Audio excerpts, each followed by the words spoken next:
let me review some important principles now as you're going about all of this to tie this together and hopefully develop a successful double leg takedown. First, remember, before we attack, whether it's the traditional drop step or more of a leapfrog type motion, and I would imagine most people are going to favor a traditional drop step that are interested in this series. Remember, my view is that I want to go in like a sprint. And if I'm going to sprint, my weight is not directly centered here. If I'm going to sprint, my weight is slightly forward because I can get off the blocks quicker that way. And again, part of being able to score on your opponent is technique, parts strength, parts conditioning, part of it's speed. And the more quickly you can get in, the more likely you are to be successful. So, as I move around, I'm going to be leaning slightly forward, and that might be even hard to see on the video, although I'm trying to exaggerate it a little bit.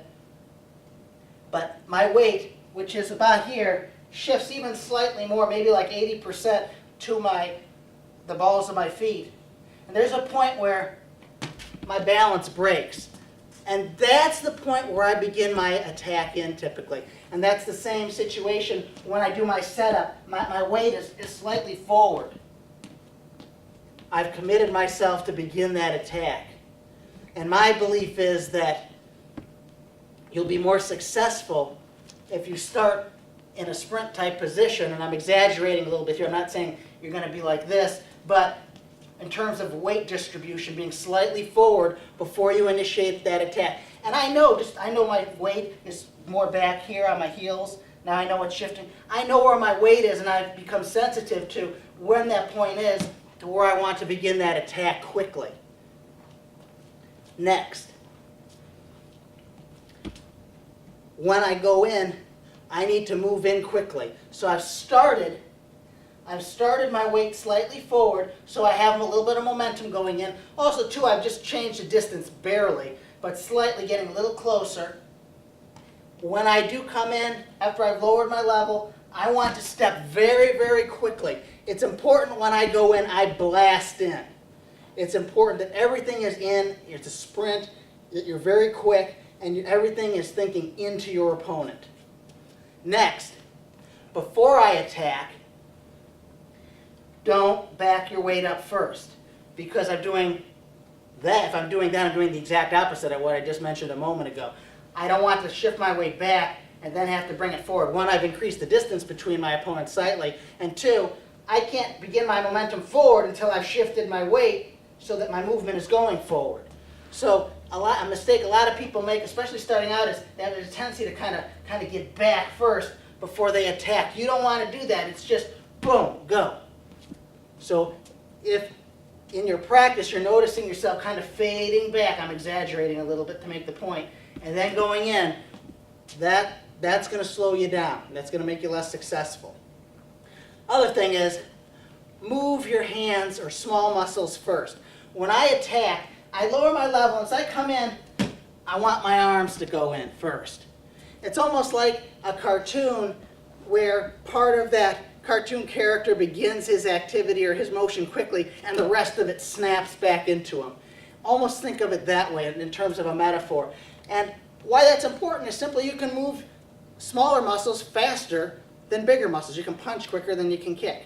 Okay, same deal is I can move my hands quicker and make I can decrease the distance between me and my opponent quicker with my hands than I can just shoving in with my feet. Also, smaller movements are less easily perceived by your opponent and responded to. So my opponent's probably not going to respond as much to a quick shove in with my hands as a more gross motor movement with my feet. So I'm hopefully starting movement to get in and cut the distance, begin my momentum in, that'll be a little bit more deceiving and a little less easy for him to perceive before he can initiate his defense. Likewise, don't retract your arms first. Just like I wouldn't back my body up before I attack, don't pull your arms back. I snap and I go straight in. I'm here, I go straight in. Or the alternative is I snap and my hands go straight down. We'll be talking more about those type of things in a bit. But the point being, don't drag your hands back. You've increased the distance and you've increased the time to be able to cut that distance to get to your opponent. Just like I wouldn't pull my fist back before I punch somebody, I don't want to pull my hands back before I attack. My hands are in, boom, they go. My hands are in, boom, they go straight up, not back first. I don't lower my level and then pull back either my body or my hands. The other thing, and along those lines, I almost think of my hands kind of like in the movie Alien, where the alien's mouth comes out, boom, straight line really fast. Think of your hands that way. Think of your hands, boom. I'm going to attack, boom. It's almost like if you can move your hands quick, it will help your body. It will help pull your body into your opponent.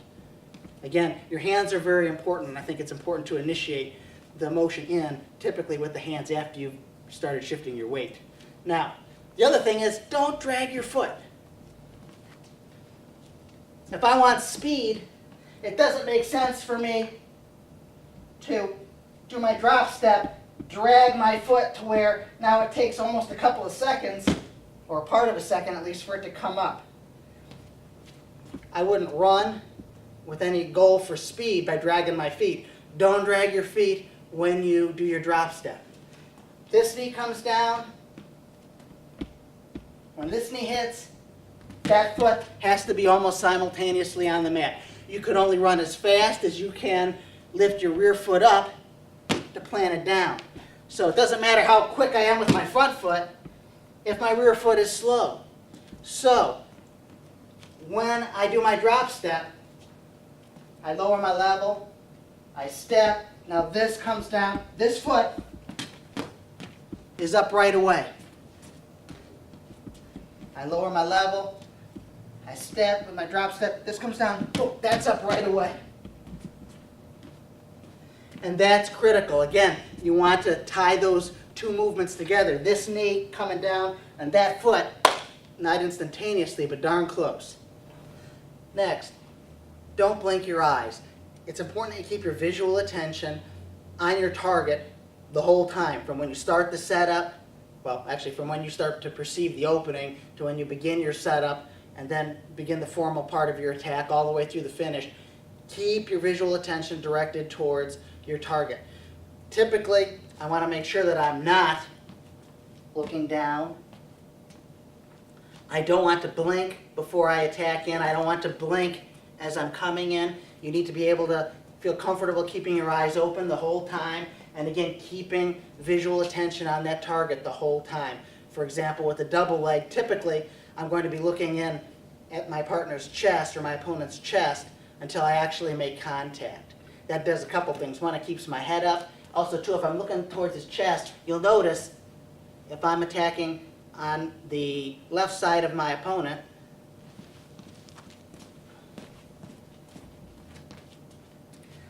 if I'm looking at hit the middle of his chest, one, my head is up, and two, it's going roughly in that direction, ultimately, that I'm going to be wanting to cut. And again, you don't want to attack a double looking down or looking away. You want your visual attention into your target. And if that's the direction I'm going, it's like I'm trying to look right through him, because that's going to help guide me. Next, make sure your momentum is through your opponent. It's critical that you lower your level and that the trajectory is parallel to the mat, or even slightly upward if you can, so that momentum is going through the opponent and not crashing and burning into the mat. You don't want the mat absorbing a lot of energy. If my knee hits the mat on a double leg, think of it in your brain as like a stone skipping off the water. When my knee hits, I'm still, it's like it's up and it's down and up. And I'm trying to just sort of skim off the mat as much as I can. Actually, I don't want to hit hard on the mat.